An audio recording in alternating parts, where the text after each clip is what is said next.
Pada tanggal 4 Desember 2020, tim KPK menerima informasi dari masyarakat akan adanya dugaan terjadinya penerimaan sejumlah uang oleh penyelenggara negara yang diberikan oleh AIM dan HS kepada MJS, AW, dan JPB.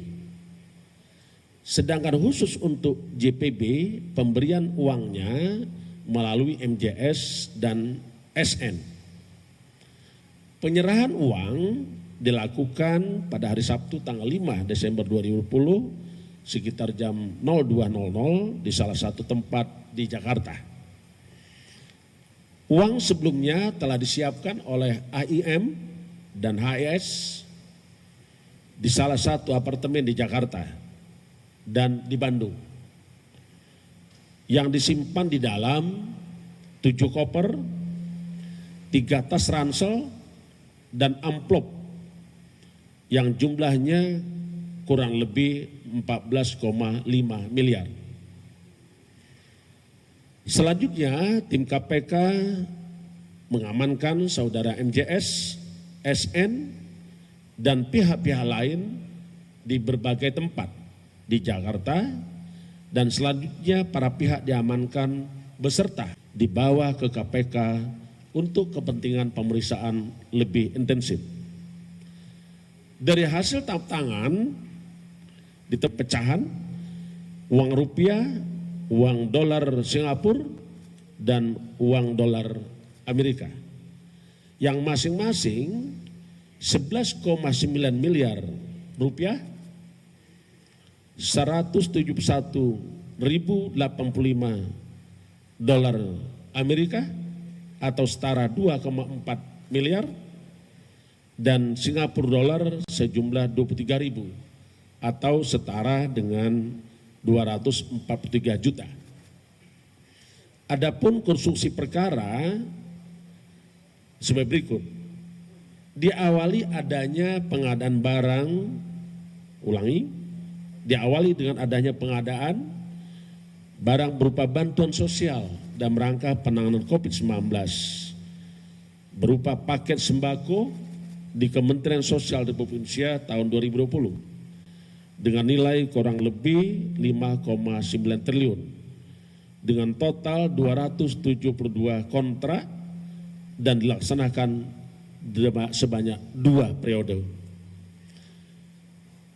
Saudara JPB selaku Menteri Sosial menunjuk MJS dan AW sebagai PPK dalam pelaksanaan proyek tersebut dengan cara penunjukan langsung para rekanan dan diduga disepakati ditetapkan adanya fee dari tiap-tiap paket pekerjaan yang harus disetorkan pada para rekanan kepada Kementerian Sosial melalui MJS. Untuk fee tiap paket bansos disepakati oleh MJS dan AW sebesar Rp10.000 per paket sembako dari nilai Rp300.000 per paket bantuan sosial.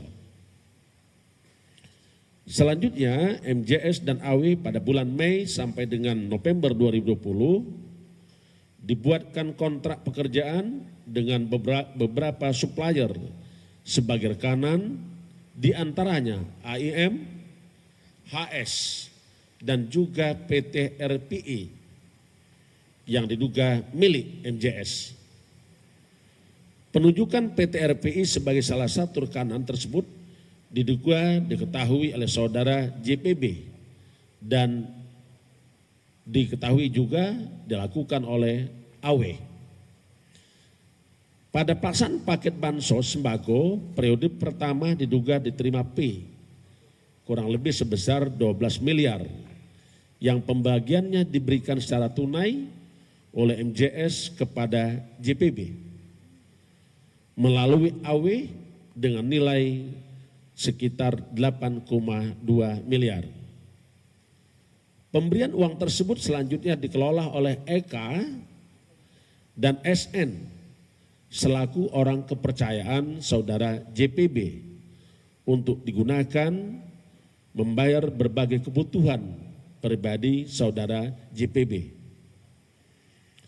Untuk periode kedua, pelaksanaan paket bansos sembako terkumpul uang Pi dari bulan Oktober 2020 sampai dengan Desember 2020 sejumlah 8,8 miliar yang juga diduga dipergunakan untuk keperluan saudara JPB. Berdasarkan hasil pemeriksaan saksi dan bukti yang dikumpulkan oleh KPK, maka KPK menetapkan 5 orang tersangka. Yang pertama sebagai pemberi yaitu, sebagai penerima yaitu saudara JPB. 2 saudara MJS dan 3 adalah saudara AW. Sementara sebagai pemberi adalah AIM dan HS.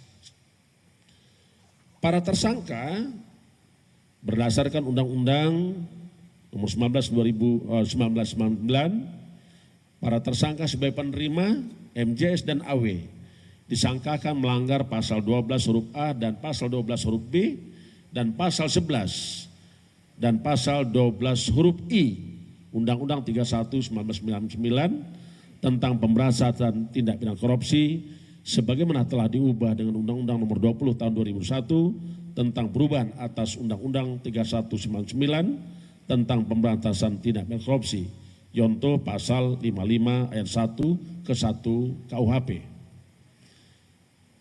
JPB disangkakan melanggar pasal 12 huruf A atau pasal 12 huruf B atau pasal 11 Undang-Undang 31/1999 tentang pemberantasan tindak pidana korupsi sebagaimana telah diubah dengan Undang-Undang Nomor 20 Tahun 2020 atas perubahan Undang-Undang 31/1999 tentang pemberantasan tindak pidana korupsi yonto pasal 55 ayat 1 ke 1 KUHP. Sebagai pemberi, saudara AIM dan HS disangkakan melanggar pasal 5 ayat 1 huruf A dan pasal 5 ayat 1 huruf B atau pasal 13 Undang-Undang 31 tahun 1999 tentang pemberantasan tindak pidana korupsi sebagaimana telah diubah dengan Undang-Undang Nomor 20 Tahun 2001 tentang perubahan atas Undang-Undang 31 tahun 1999 tentang pemberantasan tindak pidana korupsi. Para tersangka kita lakukan penahanan. Saat ini dilakukan penahanan di rutan Rumah Tahanan Negara selama 20 hari. Pertama terhitung sejak tanggal 5 Desember 2020 sampai 24 Desember 2020.